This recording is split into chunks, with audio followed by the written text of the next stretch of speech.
Hey everybody, Keith just finished a 10-day fast 6 weeks ago, and in this video we want to report on where his metabolism is today. You want to take it? So 6 weeks ago I finished my 10-day fast. Most of you probably already know that. And the interesting thing was that I did not have the expected result that from everything we read that we were thinking that we were going to get. It didn't really go that well for me. No. And we've we looked at a couple different things. So the first thing was, after I finished my 10-day fast, I wanted to recheck my body composition. Yes. So and I waited about a week because I knew that right after the fast, I'm probably going to be glycogen depleted, not holding water, all those things. So I waited about a week after the fast, after it ended, checked it again, and my body fat percentage was actually 2% higher than it was when I started. Mm-hmm. Now, at the end of that week after my fast, I had nearly regained all the weight that I had lost during the fast as well. And that was going back to a normal, typical 12 to 1,700 calories a day, and staying, ketogenic diet, and I was putting on that weight. So that was very disappointing, and just added to a lot of my frustration with that whole, process of that 10-day fast. Right.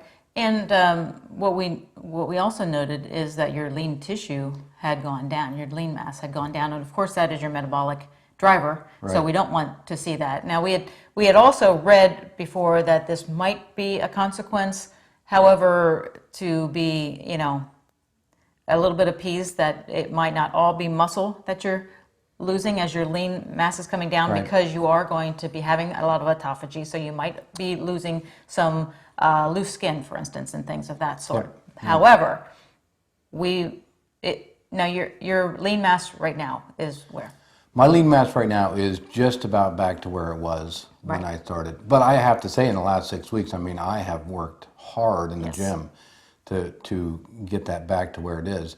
Now my weight is still, it's a couple pounds above that level even, so my body fat is about the same, but my body weight is still up a couple of pounds from where I was. So I feel like that was just like 2 months of wasted time, doing that 10-day fast and then going through all this hard work over 6 weeks to get back where I was. So kind of looked into that, like what is going on with this? And we had done, before we did the fast, we had looked at the research. We did a video on a paper that came out last year about ketogenic diets.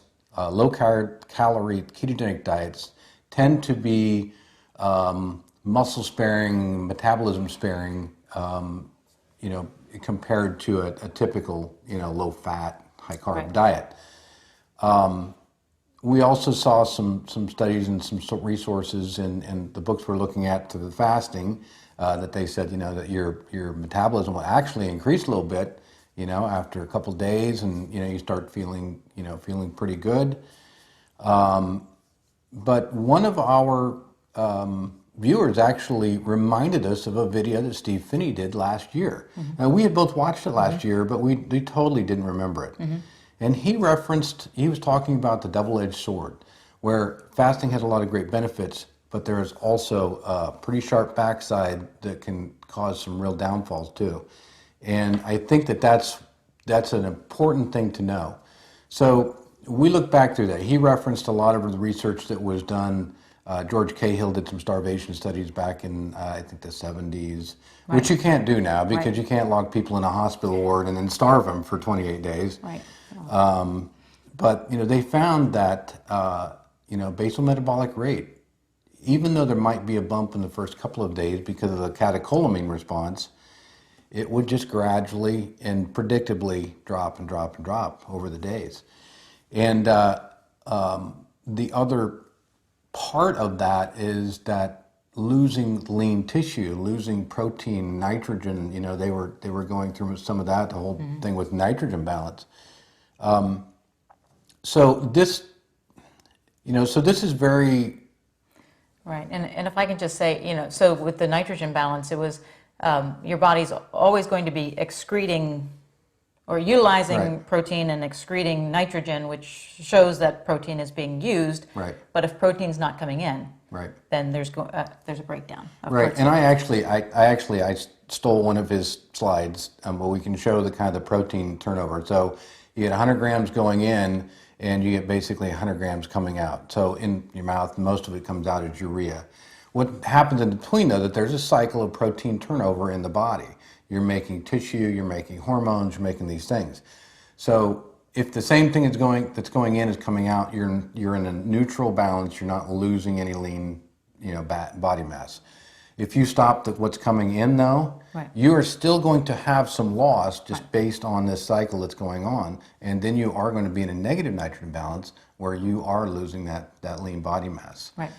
So one of the other things was that we talked about the ketogenic diet, and so when I did my fast, my ketones got very high, my glucose was really low, so my insulin was low.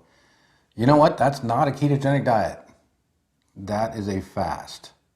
And I kind of, in my head, I was thinking, okay, I'm good. I'm in ketosis, and that's good. Mm-hmm. But it is not a diet. You're not taking anything in, and it put me, as we showed before, put me in that starvation mode. And so I did lose some lean body mass and taken a lot of work to get back. So what we found in looking back at some of this research, and I think the most fascinating thing is to look at the biggest loser research that they did. And they took these people from week 30, so they did 30 weeks of the biggest loser, and then the show finished, and then they followed up 6 years later. And what they found was really striking and scary, to say the least. And we've got graphs that we can show on that, but you can see from 30 weeks to the 6-year mark. Now there's a couple of outliers in there who actually were able to maintain or keep their weight off, but most everybody just a gradual rise, back up close to where they were when they started the biggest loser. And if you look at their lean body mass, from where they stopped at 30 weeks to 6 years later, it's almost dead even. So in 6 years, they were not able to increase their lean body mass at all, which means their basal metabolic rate, they're not getting any bump in that. Right. But compare that to then their fat mass increase, and it's just it just rockets. Yeah. So they gained, everything they gained back was fat.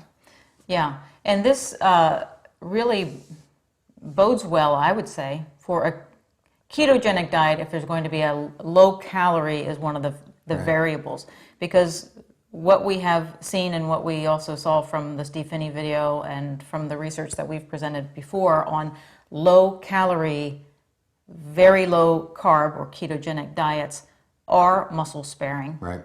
Whereas the biggest losers were on a low calorie diet, but it was not a ketogenic diet. It was your standard low fat, high carb, yeah. Yeah. And working out like intensely. So, but yeah, the diet thing just that is a real key thing. So fasting, I'm going to tell you it's flat out. And I don't think it's for everybody, and I think that you've got to really monitor things if you're going to do any kind of extended fast. You've got to really look at what your goals are. To go into that, and I don't recommend it for everybody, but it's certainly everybody's, it's your decision. Right. I would not do it again. Not to that length. Not to that extent. I might do a few days. Right. But not to that extent. I mean, Right. I think it harmed me. Like I said, I think I wasted 2 months of my life, and I'm fighting hard to get back to the point that I was at. Yeah. All right. Well, there you go. So hey, we just wanted to be transparent, be real, and share that with you. Hope that was helpful and appreciated. And we will be back next week with another video, help you out, and please subscribe. Till then, have a great week. Yeah, we'll see you next time.